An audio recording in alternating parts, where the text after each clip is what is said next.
L'entrée de Boualem Sansal sous la coupole de l'Institut de France, ce sanctuaire de la langue et de la pérennité littéraire, aurait pu marquer le point final, solennel et apaisé, d'une carrière passée à disséquer les mécanismes de l'oppression et les dérives des théocraties. À 81 ans, l'auteur du Village de l'Allemand et de 2084, La fin du monde, disposait de toutes les raisons objectives pour savourer ce statut d'immortel et se retirer dans une forme de silence protecteur, loin des tumultes d'un monde qu'il a déjà tant décrit. Pourtant, c'est un homme radicalement transfiguré, porté par une colère froide et une détermination nouvelle qui s'avance aujourd'hui sur la scène publique. Ce que nous observons avec son arrivée chez Hachette et ses déclarations récentes, ce n'est pas seulement un changement de maison d'édition, mais un véritable manifeste de rupture, une déclaration de guerre juridique et morale contre le système qui a tenté de l'annihiler. L'année 2024 restera dans l'histoire personnelle de Sansal comme celle de la bascule entre la fiction et la réalité brutale. Le 16 novembre 2024, lorsqu'il est condamné à 5 ans de prison pour atteinte à l'unité nationale, l'écrivain quitte le terrain de la métaphore pour celui de la cellule.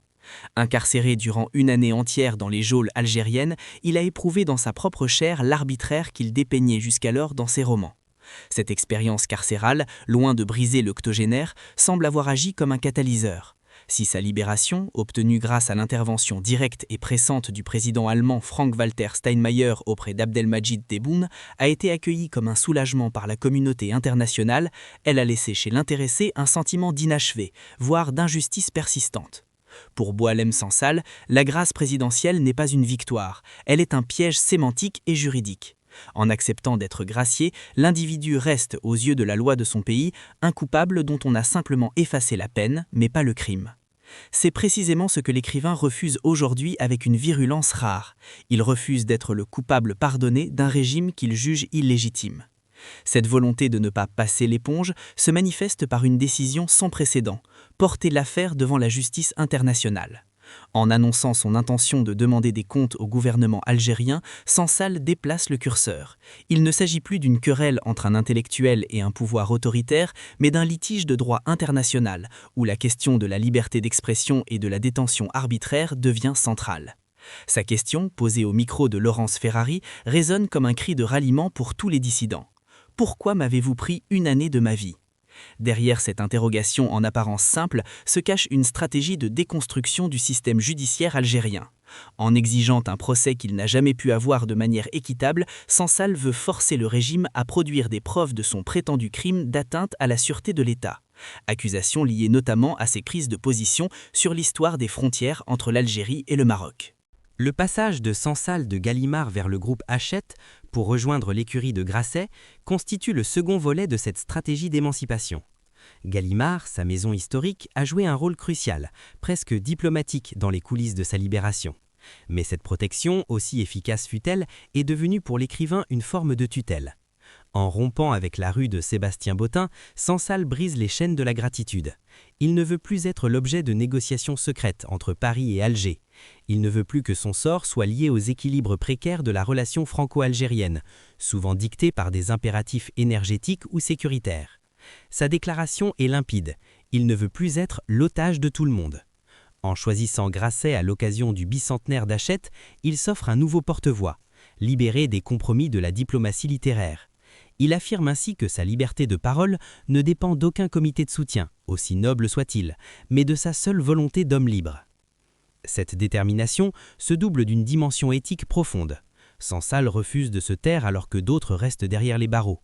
Il lie son destin à celui de Christophe Glaise, ce journaliste sportif condamné à une peine de 7 ans pour une accusation d'apologie du terrorisme que beaucoup jugent infondée.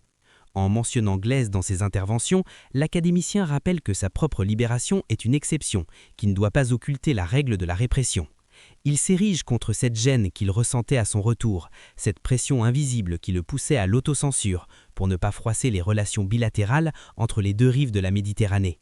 « Je n'en ai rien à fiche des considérations géostratégiques », s'est-il exclamé, remettant l'humain et le droit au centre du débat. Pour lui, l'individu, son épouse, ses amis et sa dignité passent avant les intérêts des États. À 81 ans, Boualem Sansal entame donc ce qu'il appelle son émancipation finale. C'est un homme qui n'a plus rien à perdre et tout à reconquérir. En refusant la posture confortable de la victime résiliente, il choisit celle bien plus périlleuse du justiciable offensif. Son combat devant les instances internationales sera long et complexe, mais il marque un tournant majeur. Pour la première fois, un intellectuel de cette stature mondiale refuse de laisser le dernier mot à un régime autoritaire après avoir été broyé par lui. Il ne cherche pas la vengeance, mais la vérité judiciaire. Il veut que le monde entier entende les réponses à ces questions, non pas par esprit de revanche, mais pour que l'arbitraire cesse d'être une fatalité.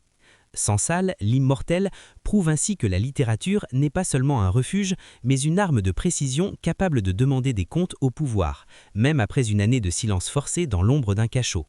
Sa trajectoire actuelle est un message envoyé à tous ceux qui croient que le temps et la grâce peuvent effacer les blessures de l'injustice. Pour Sansal, le véritable procès ne fait que commencer.